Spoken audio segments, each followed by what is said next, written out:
Il-Gvern flimkien mal-Malt Enterprise nieda skema ġdida ta' sussidju għal kera industrijali b'allokazzjoni ta' 2.5 miljun euro.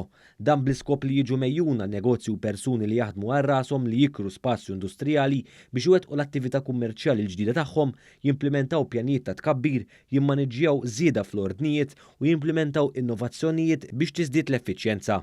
F'konferenza tal-aħbarijiet il-Ministru għall-Ekonomija Silvio Xkembri sostna li l-kumpaniji li jintażlu jistgħu jibbenefikaw sa massimu ta' 75,000 euro fuq medda ta' 3 snin. Aħna nassistuhom billi nħallsu parti sostanzjali ġiet ngħidu nofs il-kera li jkunu qegħdin jinkerjaw ma bħala spejjeż biex innaqsulhom dak l-ispejjeż u jqbalhom iktar flus fil-but ħalli jkomplu jkabbru l-attività ekonomika.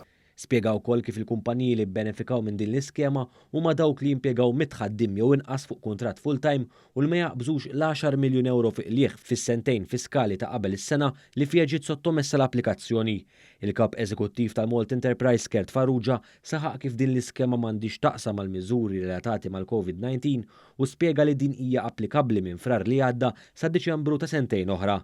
Il-kap eżekuttiv tal-Malt Enterprise spjega wkoll li l-kumpaniji interessati huma obbligati jipprovdu informazzjoni dwar lil min iħadmu u rendikont fiskali fost oħrajn.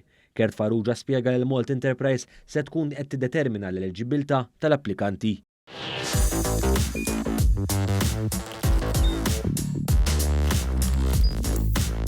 Idħol fuq one.com.mt u hemmhekk tista' tara l-programmi kollha li jxandru fuq One permezz ta' One Play.